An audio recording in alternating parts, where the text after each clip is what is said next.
Hallelujah. Oh, thank you, Jesus.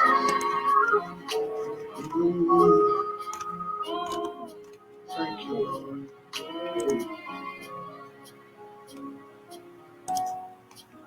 It's over.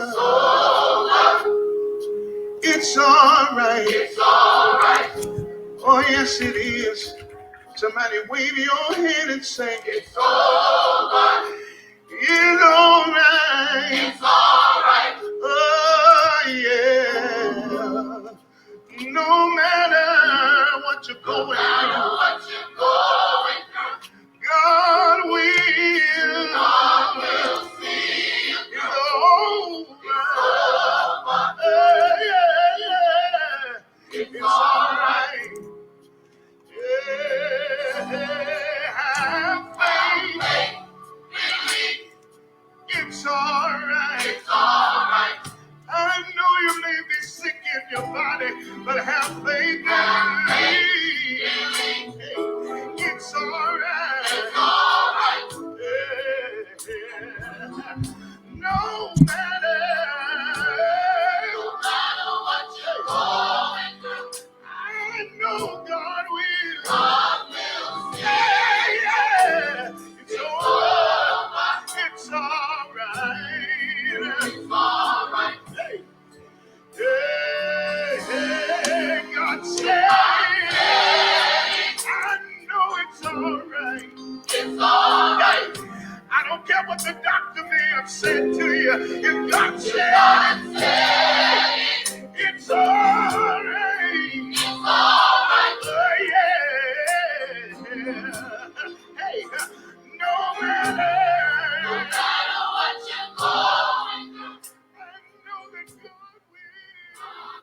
And that song that you are listening to is from St. Agatha's Church, their new CD, and it's featuring Tim White, and it's called It's Over, It's All Right, and that's a good song to start off this evening. We got an evening for you that if you're listening now, I want you to share, tell a friend, tell your relative, text somebody and say, listen to Voices of Change on Facebook Live. This promises to be a beautiful show.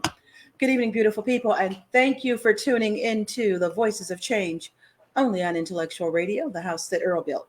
As most of you know, Earl is a Black entrepreneur and owner of the station, and my name is Janice, and I'll be your host this evening. Now, how has your work week been? Never a dull moment in Chicago. Unfortunately, another mass shooting, and it seems like we're almost, they happen so often that you don't even blink anymore. When is this going to stop? The elections are heating up, and police were called to the home of Kim Foxx because she slapped her husband. Now, my initial response was, I wonder what he did. He may have deserved it. And then I wondered, why did he contact the police? Did he feel threatened? It seems like if she slapped him, all he had to do was kind of restrain her and hold her hand. Typically, not all the time, but typically the man is a bit stronger. And if she slapped him and told him to get out of the house, I don't know. And I'm just assuming because no one knows but people that are in the household. Sounds like the kind of domestic problem that we've talked about many times on this show. Then I thought, okay, Jan, if a man would have slapped his wife, my response would have been entirely different. Probably because often, not always, they have more strength and they can possibly beat them down. So I have to regress and step back and remain neutral on this until we find out all the details. But I'm still wondering, why did he call the police? Was that an attempt not to get kicked out of the house? Was that an attempt to embarrass her? Did he feel threatened? I don't know. I never thought of myself as having double standards, but I don't know, perhaps. I always kick my show off with a scripture. Today it will be on faith in honor of my special guest, entrepreneur, mentor, consultant, and author. Adriane Adkins will grace our stage today. She is a beautiful young lady, and we're going to discuss her new book. We're going to discuss her, but also her new book. It's called Faith Activated. The scripture is from 1 Corinthians 2:5, and it goes, that your faith might not rest in the wisdom of men, but in the power of God. Let me tell you a little bit about Miss Adkins. Adriane Atkins is an entrepreneur, mentor, author, and consultant. She began her entrepreneurial journey when she saw a need for families to secure their future and establish a legacy for generations to come. She began teaching families how to do this through life insurance and financial literacy. She went on to start building multiple business ventures. She found that God had blessed her with the gift of being able to sell almost anything. Even though her plate was completely full, she still made time for her husband of 9 years and her awesome 5 children. She has a blended family with all the children being very active. She has had many ups and downs throughout her journey, and it made her really recognize how strong and active her faith needed to be. She does a lot of self reflecting, and she knows that she would not be where she is today without having faith in God. The changing seasons in her life and life struggles pushed her to write the book, Faith Activated. She's blessed to have made it through the tough seasons, but many people she knew did not. This is what she says compelled her to write Faith Activated. You know, Martin Luther King said, faith is taking the first step, even when you don't see the whole staircase. These are some of the truest words I've ever heard. In this way, when I always hear walk by faith, not by sight, I guess it means that even though you might not be able to see where you're going, you keep moving. And this is what my guest will discuss when she talks about her new book, Faith Activated. How to keep going, how to keep moving, but moving strategically and maximizing your outcome to the glory of God. Help me welcome this remarkable young lady, Adriane Atkins. Hello, Adriane. Hi, How are you doing today? I'm doing great. How are you? I'm doing wonderful, wonderful, wonderful. If you are viewing, please give us a comment, say hello, tell us who you think she looks like. I'm not going to be the only one who thinks that, and I'm not going to repeat it again. Okay, but think about a gospel singer. I can't give you any more hints, but just look at her. She's beautiful. Just look at her. Anyway, so we're going to start this interview off because we have a lot of ground to cover. Because when I was reading excerpts from your book, this book is like can unleash so many positive things. I mean, let's start off. How did you get started? And tell the audience a little bit more about yourself, where you're from, how did you get in the business of book writing, etc. Okay, so I'm Adriane Atkins. I'm originally from St. Louis, Missouri. My family relocated to Chicago, Illinois when I was 8 years old. So majority of my life has been in Chicago, but my family is still in St. Louis. So I kind of go between both. Mm-hmm. I am a mother of 5. I have 3 amazing children that I birthed, and then 2 amazing bonus children. Uh, Definitely a great dynamic with the blended family. I'm also married. I've been married for 9 wonderful years, happily married. I thank God for that. That speaks volumes right there. That says a whole lot. So yeah, starting out to start the process with Faith Activated, I decided in 2020, going into 2021, how everything happened with COVID and everything just going through a crisis really in the world. I really want to do some self-reflection, deep self-reflection, and really take a look at who I am, why I'm here, what's my purpose, and what, if anything were to happen to me, how do I want to be remembered? Oh, wow. And how do I want to impact the world? And, some people, they base their success off of money. They base their success off material objects. But I didn't want to be known for that. I wanted to do something that was impactful, that could leave a memory for my children. So let me ask you something. What do you base success on? So success is, like I told you, the success is not about the amount of money you make. So you can be successful when you go after something that you really, really want and you achieve it. That's success. Uh, school teachers, we know don't make a whole lot of money, but the success comes from impacting students. and leaving a lasting impression on them. So a person, don't ever feel like you're not successful because you're not, oh, I'm not a millionaire and I'm not making this much money. You're successful because you went after being that teacher, that entrepreneur, and you were successful in that area of your life. Oh, wow. So that to me is success. When you actually live in purpose and pursue your purpose and achieve it, that's success. That is, I agree. A lot of people do, and you're absolutely right, because everyone says, well, I want to live large, I want to live big, I want to do this, I want to do that, and you just kind of broke it down, which is really nice. You also talked about in your opening statement your legacy.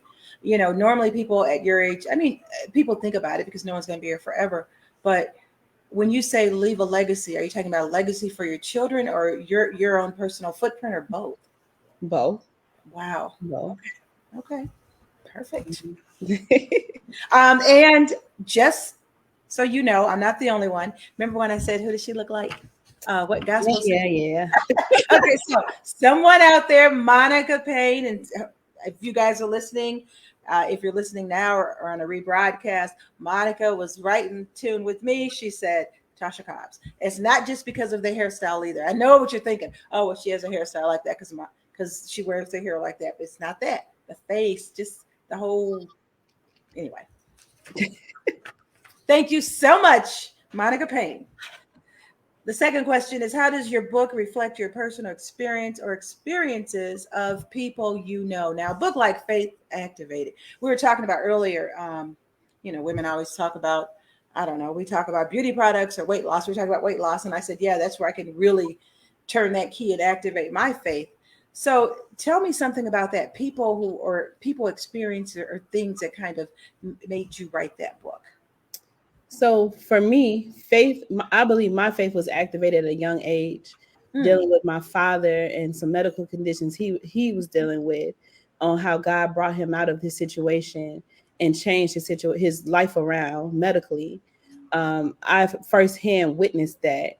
And being a young child, that made me feel like, oh, I could do anything, or God can do anything. And throughout my life, I've been through a lot of different things. And if I could go back, I just focusing on just very, very hard situations, right? Sometimes when we're in hard situations, to me, I can speak personally, I feel like, oh, this is the end. And now you're panicking, you're making crazy decisions, you're moving in a crisis mentality, versus focusing on, oh, I've been in another bad place before. Like if I can go back years ago, I was married at a young age, married at 21, divorced at 23. When going through that season of my life, I felt like, oh, I'm not going to be able to make it. I'm not going to have any money. And that caused me to go into severe depression and really like, okay, what am I going to do? And then I got to the point where I was so sick, and God literally said, what are you doing? What are you doing? Do you not believe that I can get you out of the situation that you're in, and I can turn your whole life around? And this will be a story for somebody else. Wow. And going through that season of my life, I was blessed with a new home. I was blessed with a new job. And the crazy part about it, the new job that I got was through my ex-husband. So I feel like God will take situations and people that were meant for bad and turn it for your good. So when it comes to faith and really, really living that faith and really activating it, why I say faith activated is because some people, we talk faith. Oh, I believe he can do it. But in the back of our minds, we don't move and our actions don't show that. But when your actions show it, then that's when faith really starts to work. I hope I answered that question good. You did, but you kind of brought something up that's kind of interesting, because you said a lot of people talk faith. You know, you talk faith over things and walk in faith, but they don't act it. They're just talking it, but not doing it. When you say act in faith, are you talking about, truly in your heart believing and knowing that he can change things because he holds everything? That, believing and knowing, but also when you think about faith, right? You have to be able to visualize yourself where you want to be. Come on, girl, you better talk. When you're talking about vision, you have to have vision, and with vision, you have to have a plan. So if you're going to be active in your faith, You have to have the vision. You have to sit down and you have to write the plan, and you have to be disciplined enough to follow that plan. So now you see the faith being activated. That's why I said a lot of people talk about, oh, I have faith and I believe God's going to do it. But what are you doing behind that? You can talk all day. You can say I have, but you don't have a plan. You don't have a vision. You can't see yourself. We were just talking about weight loss, right? And I was literally told that maybe about 5 months ago, this next season of my life is going to require me to be healthy. Come on. And I said, what do you mean? I can't can't eat at my favorite restaurants. I can't. But how can I be about God's work, be about faith, and I'm sick, I'm sluggish, I'm weighed down, I'm heavy. I can't be active. I can't do what I'm supposed to do, live out purpose if I don't take care of myself, right? So now I have faith enough that God is going to see me through this weight loss challenge. Like you hear it now. You're the first person to hear it. In the next 90 days, I will be in the best shape of my life. And the reason 90 days. What is the next 90 days? And the reason why I know that I will be is because I visualized myself in a size 8. I visualized myself going into a restaurant and saying, I'll take a salad. I visualized myself walking on the beach on vacation with my husband in the feeling comfortable and not embarrassed. Right. And now that I visualize that, now what are my plans? What am I going to do daily to see that vision come to light? Now I love that you have given nuggets now, and I hope, gosh, I wish there were more people on here. And if you're on here, at least say hello or say something, because the nuggets that you gave, because I believe I'm a faith person, but sometimes it makes you wonder. She said some critical things. Even scripture says faith without works is dead. And she said, well, to have faith, you got to have a vision. So you have to visualize and see yourself like that. And then you got to implement a plan, because you got to do the works. Girl, that's powerful right there. That's power right there. Okay, the next question is, what prepared you? Have anybody ever asked you this? What prepared you to write about faith activated? What makes you the subject matter expert on faith activated? Have you seen it activated in your life? Have you implemented? Have you visualized it, done the plan, and seen it come to fruition? So I'll give you a couple of things. Oh dear, a couple. What makes me qualified to write the book Faith Activated is, like I said, I took the time apart and I studied, and I really broke down each segment of my life. You know how when we look at our lives can be broken down into like movies, different things. And when you visualize and you're a person of vision, you can look and see, okay, what happened during this time period of my life? What's happening now? And so as I broke down those times in my life, those seasons in my life, I noticed that it was some things that needed to change. And during that change, I knew somebody else has to be feeling like this. Somebody else has to be going through this. So now I'm going to document every single thing that's happening and how faith impacts it, right? So then I began to study on it, read on it, watch videos, YouTube University, do different things. The Bible, number one. Of course. And it began to unlock some things in my mind. And I began to go back. Like I told you, I have 5 children, right? The last child was not supposed to be here. And when I found out I was pregnant with that last child, when I cried, I probably cried for a couple of months. Oh dear. Right. Because and the crazy part about it came from a place of fear. I'm like, how am I going to take care of all these children? This is my thought. I'm literally standing in the parking lot of the hospital, and I'm in my husband's chest crying. Oh. And he's like, what is wrong? I'm like, how are we going to afford to take care of this child? How are we going to? And the main thing, when I went back and thought about that situation, I kept saying, me, how am I going to do it? It's not my responsibility. God blessed me with him. So I have to trust that he's going to provide and take care of him. Right. Right. So with that, when I tell you, I was still in denial until I pushed him out. And that night, God spoke to me and said, so you're really going to still keep moving like this and not believing? And when I tell you, since the day he was born, the first 2 to 3 years of his life, I bought no clothes. I bought no shoes. I bought nothing. And even still to this day, God is still providing for each and every one of my children. And that's only a testament of faith, because I can look at the income. I can look at what we bring in. And just like how God stretched those 5 loaves of bread and that fish, Girl, he's stretching the money. But how can I know that? And how can I reference that if I don't read my word? The word is the roadmap to your life. That's how I'm able to have the faith that I have. That's how I'm able to visualize the things that I visualize, because I'm rooted and grounded. I'm not going to say I'm the word scholar, because I am not. I'm still growing. But as I'm reading and really meditating on my word, I'm learning every single thing that happens in my life. I don't have to be fearful of it, because it's already answered, it's already taken care of.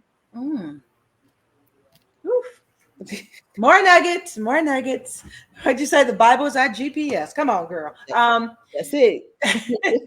Did you have a specific audience in mind when you wrote the book? Were you thinking about writing it for ladies, for women, for men, for just everyone?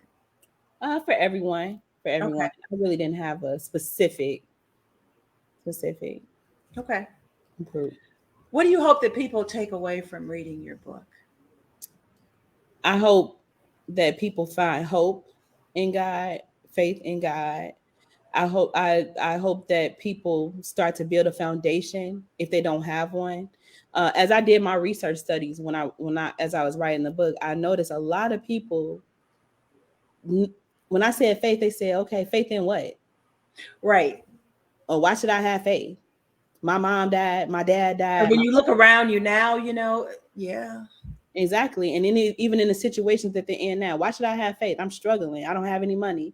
I'm about to be evicted. I just got my car repossessed. What am I having faith in?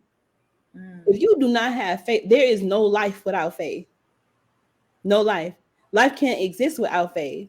When God visualized the earth and he formed everything through what he spoke it into existence, that's faith. Absolutely. So if you don't have faith in something, if you don't have faith in God, you don't have anything. And that's why we have a lot of people committing suicide, a lot of people living in depression. Depression, honestly, is just not having a plan. When you don't have a plan, you can fall into depression because you can't see the end. I said this a while ago. I got this from a seminar, something I was in, but we make permanent decisions in temporary seasons. Yes, we do. You got to really, when you really, really sit back and dissect your life and go back and you look at the different seasons, it only lasts for a certain amount of time. There was a season where I looked at my bank account and I said, well, God, I could buy anything. And then there was a season where I said, oh, what's going to happen? But what keeps me going is knowing I had that good season. So I know it's going to come back around. What am I doing? Am I being disciplined? Am I being a good steward over my money? Am I doing the things that's required for God to move in my life? Excellent. Okay. What was the most challenging part of writing your book? You kind of mentioned how people would even question, what faith? Why should I have faith? I look around and I'm afraid to go outside at night. Fear. Oh boy, fear and faith. Fear of getting carjacked. Fear of this, fear of that. Why have faith? What was the most challenging part of you writing this book? Uh-oh. You just made me have a thought. I think the most challenging part of writing this book, my mother-in-law passed away during the process. And I had a moment, I said, well, God, we've been praying, we've been fasting, we've been, really, really, going to you on her behalf. So just change the situation. You know how we need a miracle, we need a healing. Yes. And when she passed, it put me in a place where I'm like, am I really supposed to write this? Or am I really, and it just made me, but then God confirmed, we all have a day we're born. We all have a day we have to leave. And you can't question it. You can't worry about, why. You just have to understand that God's plan is the best plan. And so that was definitely difficult during that time. And also, worried about fear of, am I going to be received? Are people going to accept me? Are people going to really read my book and support me? But then again, God still confirmed for me, like, if I told you to do it and you're following what I told you to do, That's right. the people that's supposed to buy your book, the people that's supposed to support your movement, they're going to do it. You can't worry about who does it. You can't worry about when they do it and how they do it. You just have to trust that what you're doing is for me. So that I would say those are my two main struggles during the process. Yeah, those are riveting. Jeez. Yeah, and just like, oh, is this good enough? Is this thought provoking? And and I'm at heart, I'm a perfectionist. I believe that. And I overthink. So I'll sit there for days and days, like, is this not? And my God said, I'll be doing what my God says. That's good. That sounds good. And I'm still thinking about it. But afterward, you're still thinking. Always. Do you think fear and faith can live in the same house? No. No. You have to drown out fear with faith. I feel like we're in our flesh, right? Mm-hmm. And naturally our flesh will fear, will be afraid. But our spirit, we build our spirit up with the word, with praying, with fasting. Then the faith will overpower that fear. But if you're constantly living in worry and thinking about looking at your situation, looking at your problems, then you will always be in a state of fear. So what I do to combat that, because I know that I'm human, fear is gonna arise because I'm in flesh, I'm human, right? Right. But what I do is I go and I read scriptures on faith. I go back and I look and see what God did in my life. Why am I fearful? Like I dealt with fear with speaking. Right now, 2019, you could not get me on here to talk. A couple years ago, you could not get me on here to talk at all. I'm like, well, how do I look? What are people gonna say? What are people gonna think? What? But why do I care? What? And it's crazy now. I look at it now, like, why was? And I was literally in prison. That's how I felt, in prison with my voice. And then I realized I was in another seminar. What is your main struggle, right? Mm-hmm. That's the thing that's the enemy is keeping you down with. Because he knows that when you decide that you want to speak, decide that you want to be bold, then things are going to happen, and then you're actually walking in purpose. So I felt I was being attacked and held down to not speak and not use my voice. And how did you get over it? By reading scriptures on faith and by going to your spirit person? How did you get over that? Scriptures, okay, prayer, fasting, seminars on self-development and confidence and understanding that. And even my husband, I attribute a lot of that to him, because he'll look at me like, what's so hard? He's very outgoing. Okay. Nothing, he'll go talk to anybody. And I'm the one like, oh no, I don't want to talk. And that's how you appear to be. I mean, I'm just meeting you, but that's how you appear to be, one of these, hey, how you doing? One of these outgoing people. No. No. And so I believe that he pushed a lot out of me. He said, on the other side of fear is success. I like that. So now just keep going and keep talking, be consistent, and you're going to see the success in what you're doing.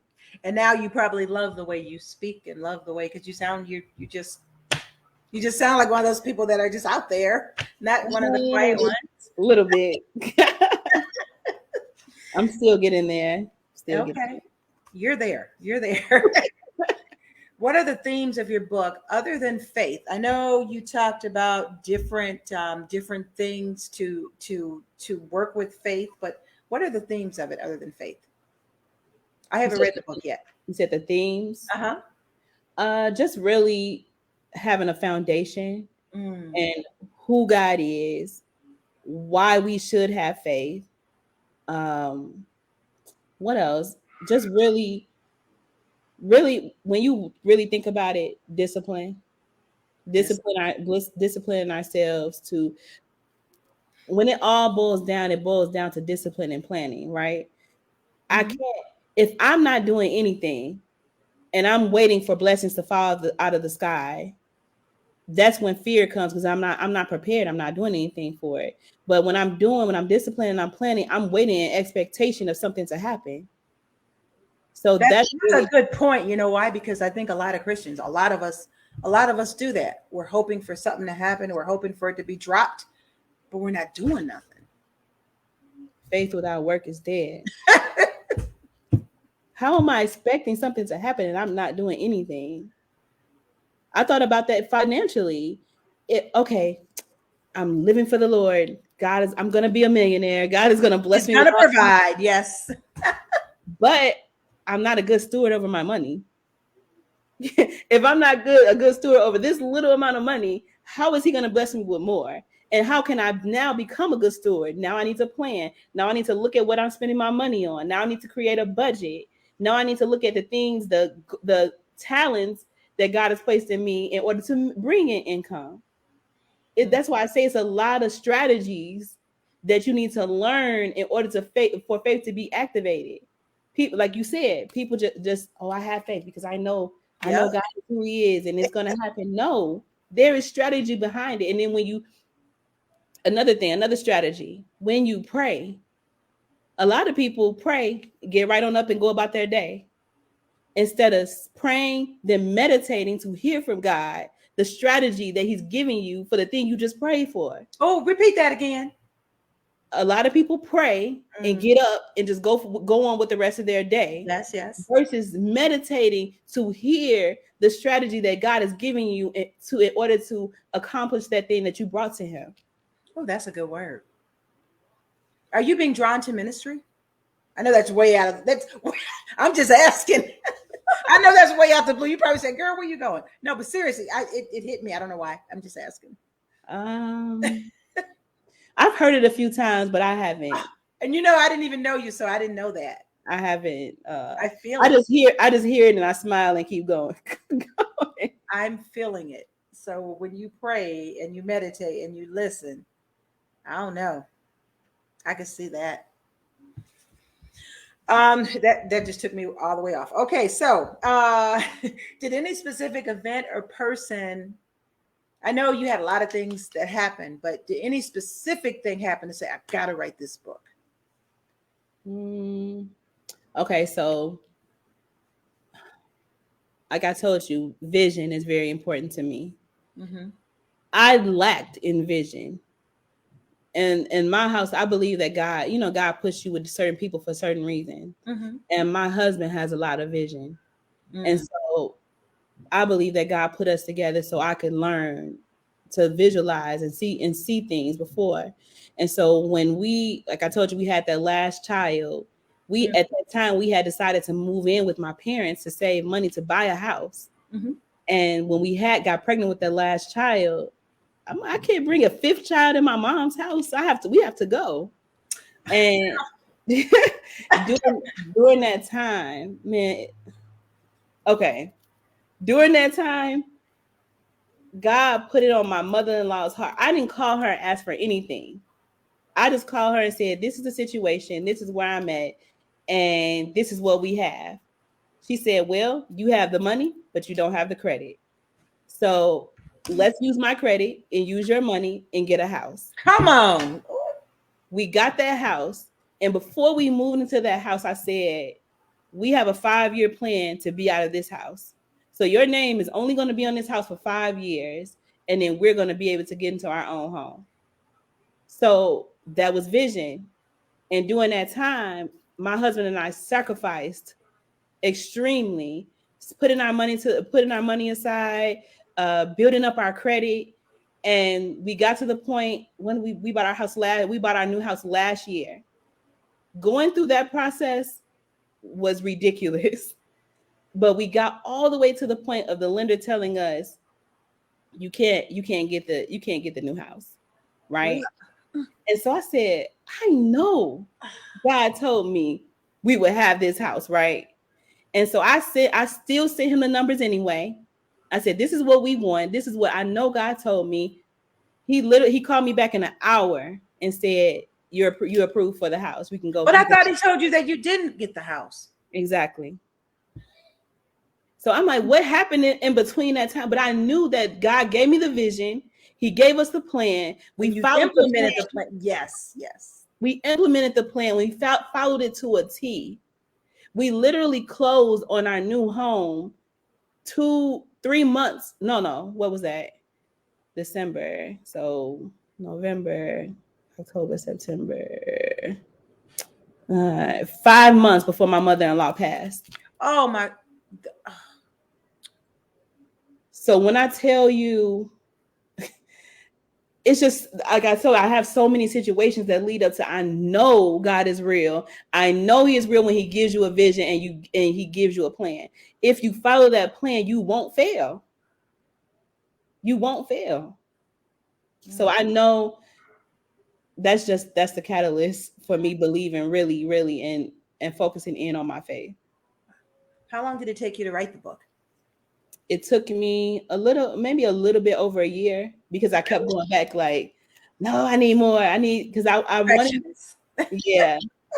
And you know how when you're being led, God will come back to you and say, nope, change that. Or no, wow. Like, go back and change. And I literally had the book out, published already online.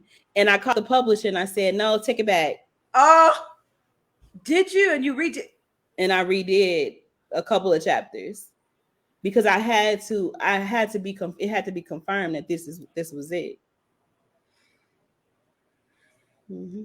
If someone wanted to buy your book right now, where could they buy it at? They could purchase it on Amazon, or they can also go to my website, www.Adriane, ADRIANE Adkins, ADKINS.com. So AdrianeJAtkins.com. Okay. That's good to know. We'll repeat that again before time is flying. Okay. You mentioned in the book that faith doesn't look the same and talked about the real meaning of faith. And we kind of touched on that already, but can you talk about again the real meaning of faith? The real meaning of faith is knowing that you were created for a purpose and a plan. Mm-hmm. When you think about how we got here, when all those sperm had to travel and only a couple made it to the egg and only one got in, that shows you enough that there is a specific purpose for you. And you being here today, living and breathing, there is a purpose, there is a plan for your life, and you have to have faith enough to see it through and to know that your current circumstances does not determine where you're going to be in the future. Come on. That's true. That's very true. Good nuggets. How do you keep people encouraged and faithful despite the storms that many of us are going through right now?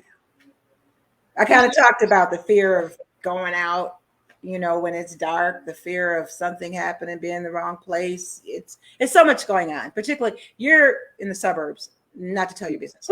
I'm in the city. So I think we may have two different kind of fears. So how do you keep people encouraged doing that? I think it's all about perspective and knowing that you can't grow and you can't become the person you were designed to be without going through those tough seasons and those tough times. When you talk about like living in the city and what's going on in the city of Chicago, right? It's easy for you to walk with your head on a swivel or in fear every single day. It's easy. But when before I leave my home every single day, I pray with my children. I say, encamp your angels around us. Keep us from hurt, harm, and danger, seen and unseen. And when I say those words, I don't just say those words because it sounds good. I say it because I really believe them. And I really believe that God is going to do it. So when you already speak over your life before you leave the house, I don't have a reason to walk in fear. I do know without a doubt, there was a day I was born. There's a day I'm going to leave. Yep. I can't be fearful when that day is going to come. And I can't live my life in fear. I can't. I mean, To me, it's just that simple. Oh, this is kind of going right into that. It says, your book discusses rolling back your fear and activating your faith. I know the book details that, but can you give additional insight on rolling back your fear and activating your faith? I think you just answered that. Yeah, I did. Yeah, I think you just answered that. This next one is your book discusses step-by-step instructions to activate your faith. And I know you don't want to tell the book because you're on here so we can encourage people to purchase the book. You know, this book is transformative. So I can't wait to get it. That's why, and we're going to repeat where you can purchase it at. But that's why I asked, where can you purchase that? Because she's given me so many different nuggets. And I know the book is your ministry. But I don't know, maybe there's another ministry out there for you too. But as your book discusses step-by-step instructions to activate your faith, if you can briefly tell us how this can help an individual. How can it help an individual? So we talk about how faith is an anchor on how the world is going crazy. If you could visualize just being in a whirlwind of issues, understand that your faith can anchor you down into a place where all the chaos is around you, but you are in peace. So I start off with that.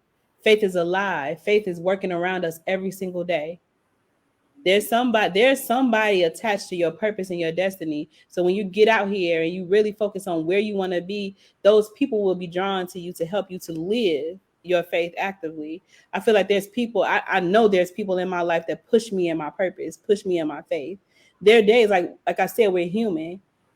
I surround myself with people that are faith driven.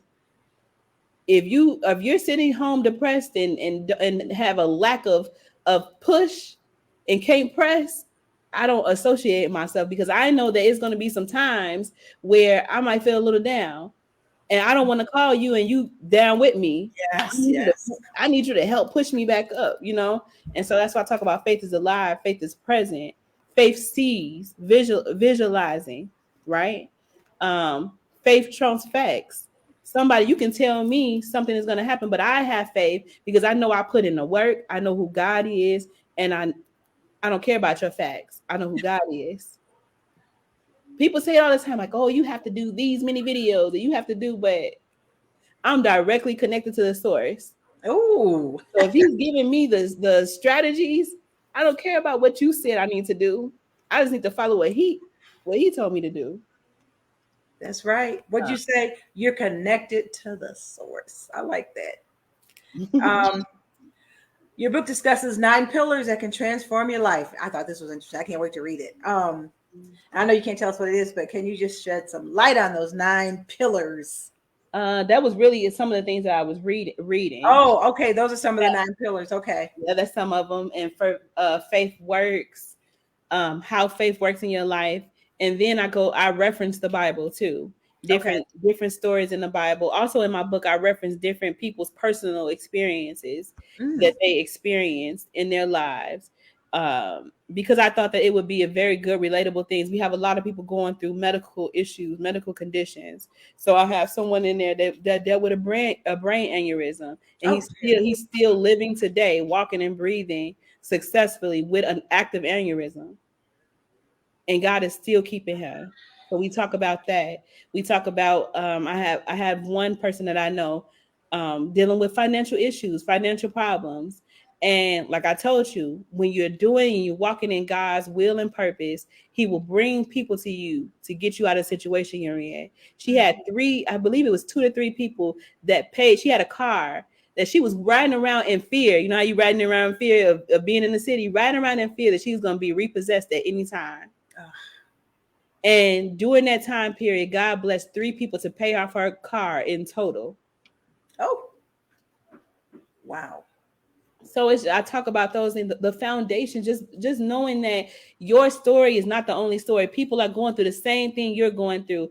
If he's going to do it for them, he will do it for you. That's right. There's no respect of a person. So understand that the situation that you're in is only temporary. And now do the work behind it.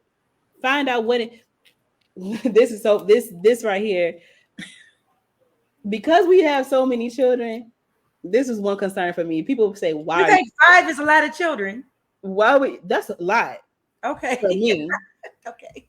When I didn't want But yeah, it's a lot. Okay. One thing, and people might say that, oh, that's not a big deal, but I wanted to travel and experience good vacations, right? Mm-hmm. And I remember I was up late at night and I was just online. How do I travel for free? What can I do to travel and get a trip, right? Okay. And long story short, my husband and I were on the Steve Harvey show.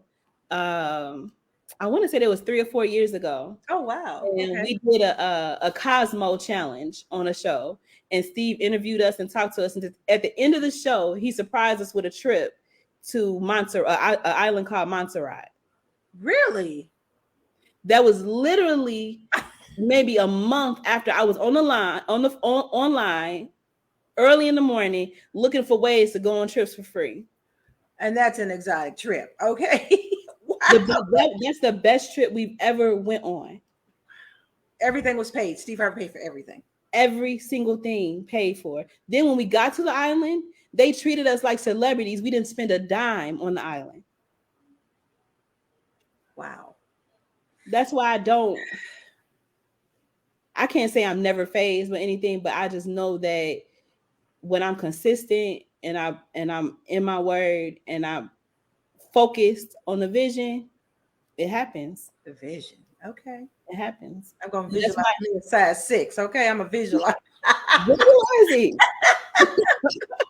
Look, when somebody putting that cheeseburger in your face. No. I know. No. That's not consistent with my vision. It's not. And that's the crazy thing. The decisions that we make in life, they have to be consistent with your vision. I was talking to one of my married couple friends, mm-hmm. and her husband was offered a full-time position at his current position. He's part-time. Okay. And it was more money, benefits, and he did not take it. And I'm thinking to myself, like, it's more money. He said, that's not conducive to where I'm going and what my vision is. And he turned it down. That's how you know that a person is focused on where, and they see where they're going. And that if I become full-time, I can't, he knew he wanted to start a family. If I become full-time, I can't be the father that I want to be. Okay. And with that, God has blessed him tremendously. Well, he's an entrepreneur making a lot of money. Oh yeah. As an entrepreneur, he could make, there's no limit to that per hour. You know what I mean? So, but you make decisions like that when you have vision. I think that's one of the key components is vision, planning, implementation. All that is kind of wow. Can this book be used for Bible study, religious instruction? Have you ever thought about that? Yes, it can. Okay. I'm in the process of working that out now. Okay, good. Are you promoting the book in churches and religious institutions? Yeah, that's what I'm working on. I've been reaching out to different churches, That's what I'm thinking you should do. Like the big, start at the small ones. The small ones will probably be more open to it, but the big ones too, because then you could.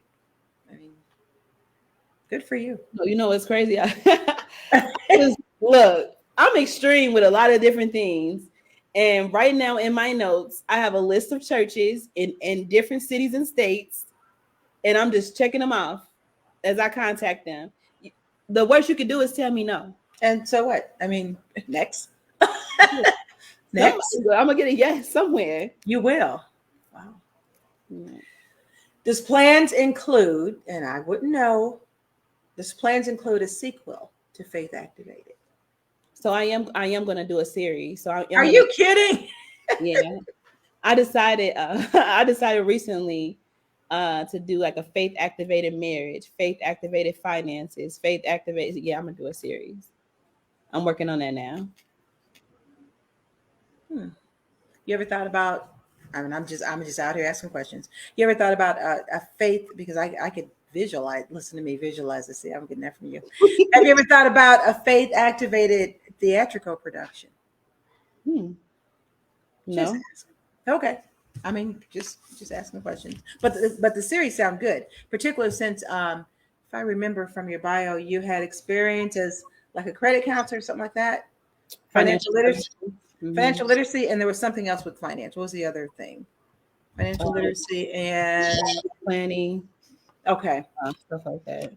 And you did that because of insurance and stuff like that. Insurance, yeah. Insurance, because you saw a lot of people not drowning, but they didn't have their financial house together. If you don't have a good credit score, you pay more for even the down payment on an apartment or anything, interest rates, everything. It affects every part of your life.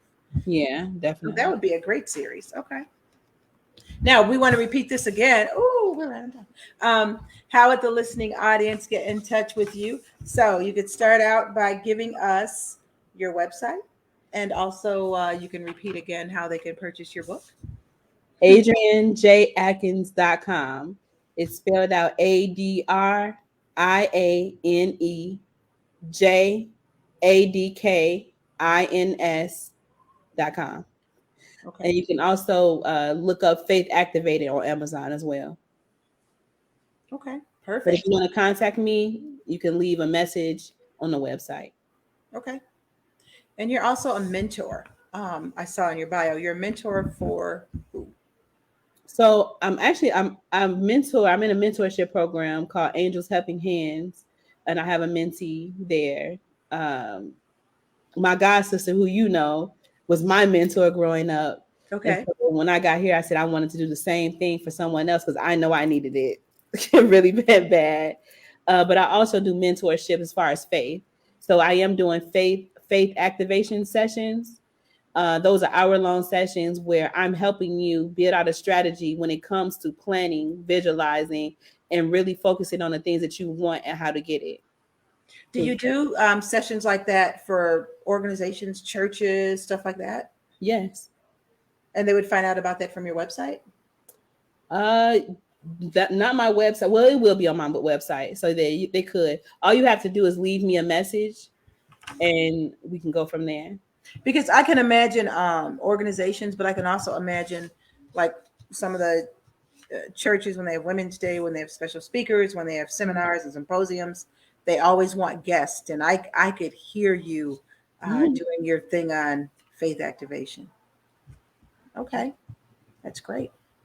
Now, as we're about to wrap up, since you're a mentor and you have a mentee, if you had someone young coming to you and she was, I don't know, 19 years old, right out of high school, not really knowing which way to go, not having a vision, what would you tell her? If she said, you know what, I read the book, I've been looking at you, I want what you have. How would you direct her? How would I direct her? I would first advise her to, if she really wants to know the questions and answers of life, to start with a study Bible. That helped me really start the beginning of my walk, a study Bible, and really breaking down what the scriptures really meant and how to apply them to my life. Then really sit down and think about who you are, like the things that you like, the things that you don't like. What can you see yourself doing and doing very well? And now focus on building that. And like I said, sitting down and writing out a plan and really focusing on, okay, how can I achieve this plan and who do I need to be attached to achieve it? That's what I would say. You brought out two points that brought me to another question. Does all the plans, I guess it would though, would all the plans have to be written out so you can follow them better? Write the vision, make it plain. And do you always, if you have a vision and you think you're following the purpose by that small voice that talks to you, you have to attach yourself to someone? I wouldn't say always. But they normally kind of come your way, it seems like. Exactly. I always find, I don't go look for anyone. I know they kind of just pop up like, who are you? Yeah. I was literally sitting at an event a couple of weeks ago, and a lady just walked up to me and said, focus on you. Just like that? Put yourself first. I'm like, you don't know me? But I was thinking in my head, like, man, I always put others before me. I always focus on everybody else and then do whatever I need to do for myself on the back end. And really? And she told you out of nowhere? You didn't know her? You didn't know out of nowhere. Never seen her in my life. Then that was a good word for you. Yeah. And so you have to be open I was just listening to Sunday school this morning. You have to be open to the small things. The small things. You don't have to, it's not going to always come in a big old, Right. like, God said. No, it's those small things that come that you have to pay attention to. Okay. So I would tell someone, be very attentive to your life. Pay attention to every single thing, because everything plays a major role in your life. And I've learned that through just sitting back and breaking down my life year by year. What happened this year? Why did this happen? What decisions did I make that caused me to go down this road? When you're conscious of everything, and another thing, what you put into your subconscious. What are you listening to every single day? With the younger generation, you're waking up and you're listening to all this rap music. You're listening to all these negative or funny things online, social media. No, when you wake up, are you listening to affirmations daily? What are you listening to? What are you seeing? What are you surrounding yourself with? So I'll say, check your surroundings, check the things that you're hearing, and check the things that you're seeing. I agree with that totally. It's important to feed that mind. I've been on a binge about the music, particularly some of the music with the lyrics that are, when you have 7-year-olds singing the WAP song and stuff like that. It's feeding this negativity in your mind, and that activates. So I agree with that totally. As we wrap up, because our time is up, if you have anything that you'd want to say to the listening audience, keep in mind there's maybe a few on here now. I don't know how many's on now, but I know their rebroadcast gets pretty robust. So if you have some words that you want to say before we leave, have at it.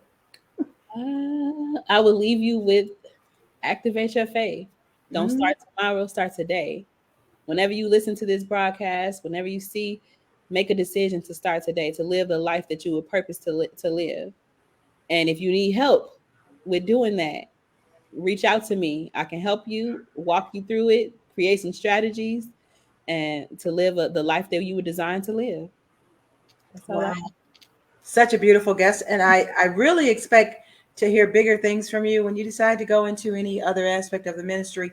Make sure you have your person, or I'll be watching anyway. I'll call you up to have you back here, because I just have a feeling it has been an honor to meet you. You've given me nuggets, and I'm old enough to be your mother, as you so eloquently pointed out. You got my mama's name. So it has been a privilege to meet you. Thank you so much. And I wrote down the nuggets. When you were talking, I was writing notes. So I so much appreciate you, and I can't wait to get that book. I'll be purchasing either on Amazon or the site. I'll go to both. And again, for anyone listening, you can get it on Amazon.com. And the book is called, again, Faith Activated. You can also get it on her website. And her website is her name, Adriane J. Adkins.com. And that's ADRIANE J like Janice, Adkins, ADKINS.com. Purchase this book. Get the keys to open up the door and activate your faith today. Thank you. Be blessed. You guys have a great week, and we'll be back. Next week is Father's Day. Do I have a show next week? I think I do. So come back here next week, 6:00, same time, and have a blessed week. Thank you. We almost said, Tasha, thanks for coming.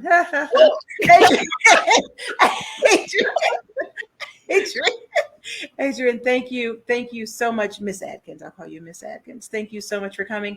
And, wrap your arms around those beautiful 5 children. I come from a family of 10. So when you say 5, it's like, okay. Yeah, so that's why. That's why it's like 5. That's only half my siblings. But anyway, it's been a pleasure. Thank you so much. Thank you for having me. I really, really appreciate it. And I enjoy myself. Please also tell Miss Payne thank you. And I'll be reaching out and keeping in touch with her to rebook you again. I'm thinking about other things. That's why I was asking you about organizations, churches, and all that. So okay. I'm all right. To it. Okay. Take care. Thank you. Bye-bye. Bye.